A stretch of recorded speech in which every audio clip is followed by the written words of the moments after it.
Good morning, student. Today we discuss the removal of both temporary and permanent hardness of water together. Previous class यानी कल हम लोगों ने पढ़ा था हार्डनेस ऑफ वाटर और types of hardness of water. Hardness of water का reason पढ़ा था और उनको कैसे रिमूव करते हैं उन मेथड को पढ़ा था। यानी टेम्पररी हार्डनेस को रिमूव करने का प्रोसेस अलग पढ़ा था, परमानेंट हार्डनेस को रिमूव करने का प्रोसेस अलग पढ़ा था। आज हम लोग ऐसे प्रोसेस के बारे में जानकारी देंगे जिसमें टेम्पररी और परमानेंट हार्डनेस को एक साथ आप कैसे रिमूव कर सकते हैं। ठीक है, तो आइए हम स्टार्ट करते हैं।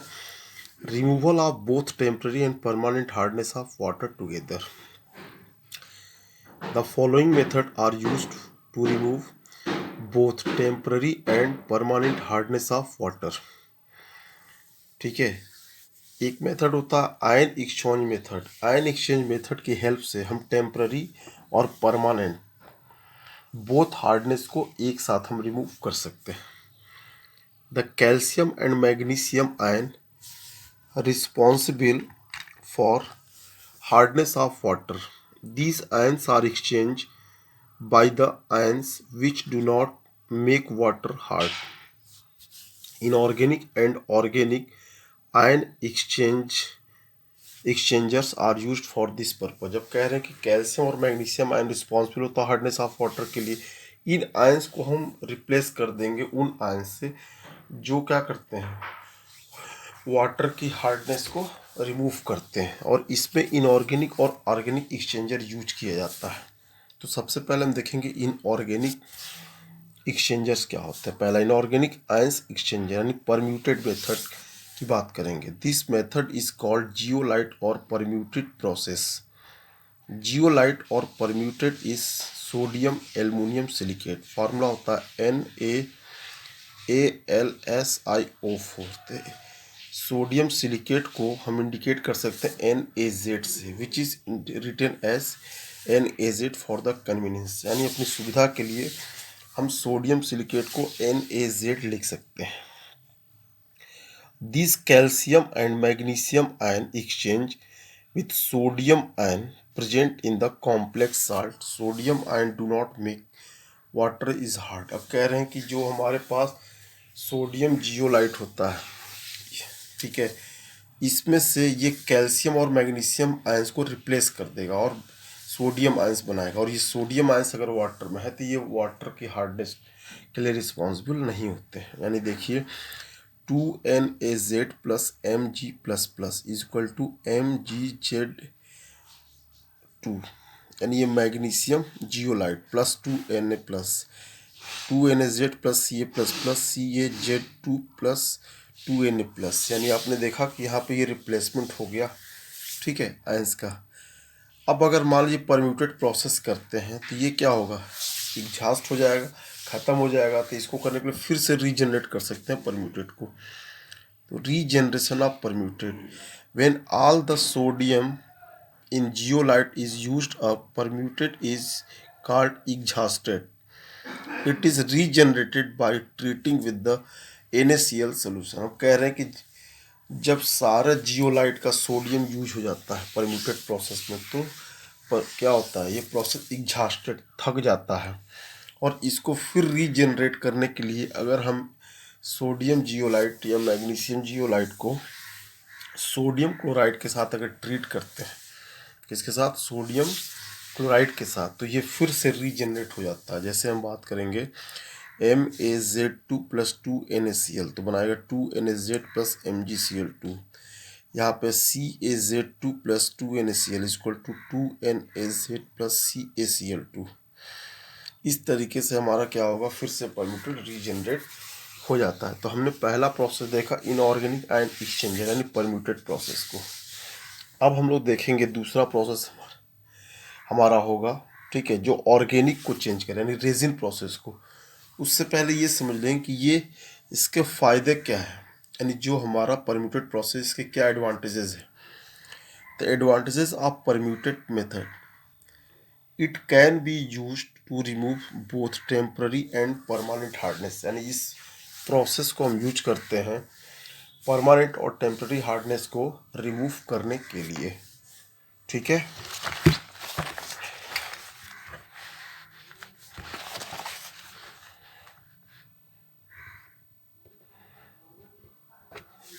ठीक है, टेम्पररी और परमानेंट हार्डनेस को रिमूव करने के लिए इस प्रोसेस को हम यूज करते हैं। ठीक है, since only NaCl consume during this whole process it is the cheap method. अब कह रहा पूरे प्रोसेस में केवल NaCl आपका कंज्यूम होता है, इसलिए ये प्रोसेस क्या बहुत सस्ता प्रोसेस है।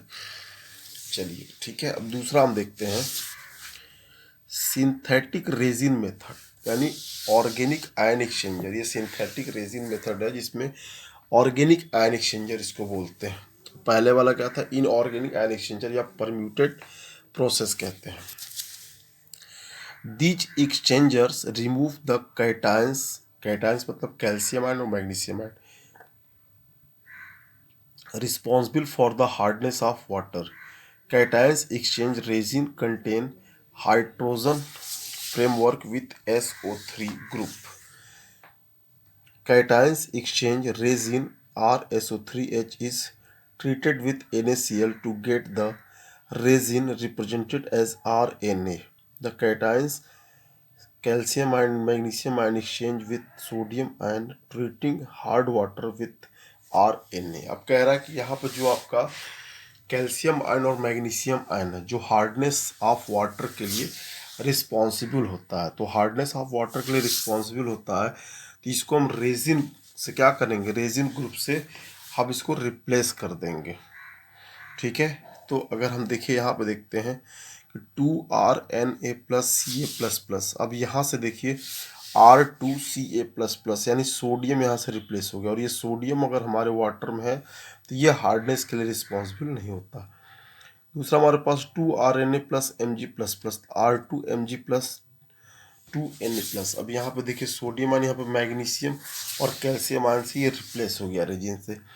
Thus, calcium ion and magnesium ions are replaced by the sodium ions and water becomes साफ। अब देखिए यहाँ पे सोडियम क्या करता है, कैल्शियम और मैग्नीशियम आयन को रिप्लेस करता है, और सोडियम आयन के प्रेजेंस होने की वजह से कभी भी वाटर हमारा हार्ड नहीं होता है। तो इस तरीके से हम लोगों ने देखा कि सिंथेटिक रेजिन मेथड और आयन एक्सचेंज मेथड से हम टेम्पररी और परमानेंट हार्डनेस को साथ साथ रिमूव कर सकते हैं। अब देखिए रीजनरेशन ऑफ रेजिन, जैसे वहाँ पे हमने देखा था रीजनरेशन ऑफ परम्यूटेड, उसी तरीके से रीजनरेशन ऑफ रेजिन दे सकते हैं। व्हेन ऑल द सोडियम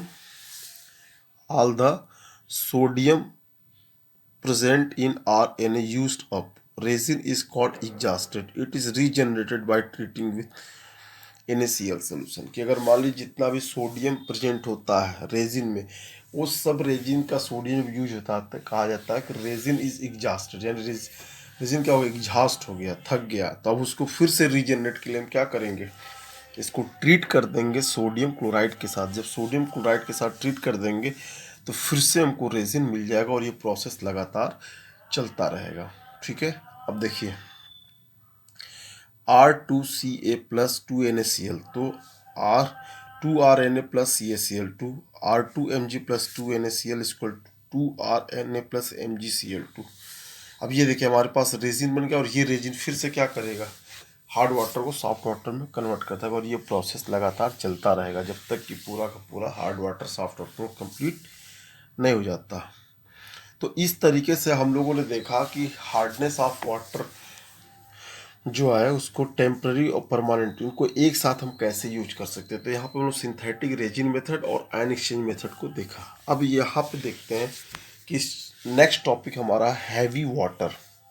कि हैवी वाटर क्या होता है, ड्यूटीरियम के ऑक्साइड को हैवी वाटर कहते हैं, ड्यूटीरियम के ऑक्साइड को हैवी वाटर कहते हैं। ये कभी कभी आपसे एक नंबर में पूछ लेता है या डिफाइन करने को आ जाता है कि हैवी वाटर यूज कहाँ करते हैं। तो इस पे 2-4 पॉइंट्स आपको याद रखने हैं। तो पहला पॉइंट्स हम देखते हैं कि it is extensively used as moderator in nuclear reaction and in exchange reaction for the study of reaction mechanism. यानी हैवी वाटर का, हैवी वाटर जिसको बोलते हैं हम ड्यूटीरियम ऑक्साइड, ड्यूटीरियम ऑक्साइड बोलते हैं।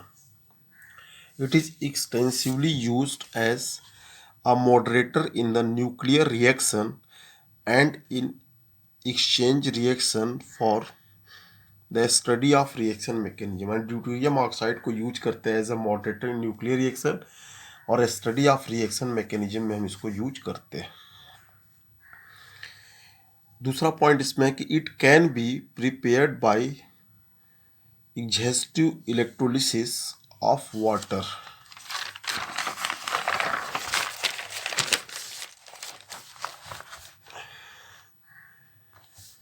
electrolysis of water or as a byproduct of the some fertilizer industries, कि हम ड्यूटेरियम ऑक्साइड को बनाने के लिए क्या करते हैं, वाटर की इलेक्ट्रोलिसिस करते हैं, या कुछ ऐसी इंडस्ट्रीज होती है जिनमें as a by product fertiliser industries में मिलता है। It is used for the preparation of other deuterium oxide, यानी ड्यूटेरियम ऑक्साइड का यूज करते हैं अदर ड्यूटेरियम ऑक्साइड्स को बनाने में।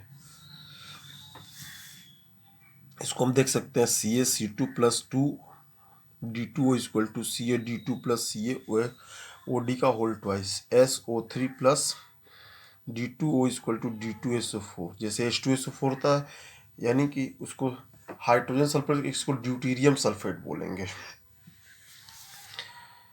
ये है Al4C3+12H2O इक्वल टू 3CD4+4AlOD का 3। तो इस तरीके से कंपाउंड्स बनाने में भी ये हमारी मदद करते हैं।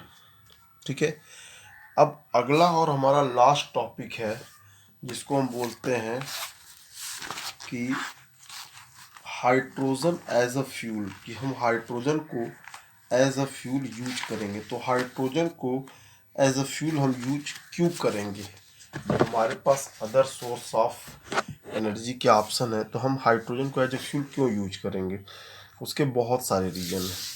तो देखते हैं। Dihydrogen as a fuel, dihydrogen used as a fuel of following reason. पहला, dihydrogen releases large quantities of heat on combustion, कि जब इसको हम बर्न करते हैं तो बर्न करने के बाद इसमें क्या होता है, लार्ज क्वांटिटी ऑफ हीट हमें मिलती है, यानी कंपेरेटिवली देन अदर फ्यूल्स। दूसरा पॉइंट है, it is not left residue after the combustion, यानी जब इसको हम बर्न करते हैं तो बर्न करने के बाद इसमें कोई भी रेसिड्यू नहीं बचता है। ठीक है, यानी अब इसमें आप देखेंगे जैसे कोयले को आप बर्न कर देंगे या और भी कोई फ्यूल्स को बर्न करते हैं तो उसमें कुछ न कुछ रेसिड्यू बचता है, लेकिन जब इसको बर्न करेंगे तो कोई भी रेसिड्यू नहीं बचता है। तीसरा पॉइंट है, it is the eco friendly for the environment, ये इन्वायरमेंट के लिए बहुत अच्छा है क्योंकि ये पोल्यूशन नहीं करता, पोल्यूशन फ्री है ये। नेक्स्ट पॉइंट है कि dihydrogen may be used as a fuel in industries, power plant, motor vehicles also and also in the homes. This proposal is called the hydrogen economy, यानी जब हम dihydrogen को use करते हैं as a fuel industries में, power plant में, motor vehicles में और अपने घरों में, तो इस प्रपोजल को हम कहते हैं हाइड्रोजन इकोनॉमी। और ये अल्टीमेट सोर्स ऑफ एनर्जी है, यानी इसका अनलिमिटेड भंडार है, क्योंकि पूरे वर्ल्ड में अगर देखा जाए तो 3/4 आपका क्या है, वाटर ही तो है, और वाटर को ब्रेक करके इजीली हाइड्रोजन को बनाया जा सकता है। तो आने वाले टाइम में आपका ये अल्टीमेट सोर्स ऑफ एनर्जी बचेगा। ठीक है, और इसका इग्निशन टेम्परेचर भी क्या होता है, बहुत लो होता है। ठीक है, तो इस तरीके से हम लोगों ने अपना आज हाइड्रोजन चैप्टर कंप्लीट किया है।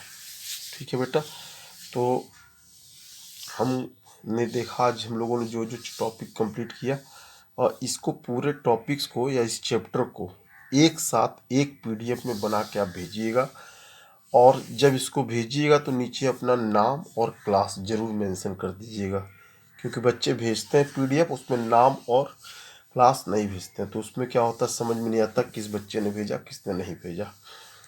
ठीक है स्टूडेंट, तो इस तरीके से आज हम लोगों ने हाइड्रोजन कंप्लीट किया है। अब नेक्स्ट टॉपिक, नेक्स्ट चैप्टर हम नेक्स्ट वीडियो में देखेंगे। ठीक है, तो थैंक यू स्टूडेंट।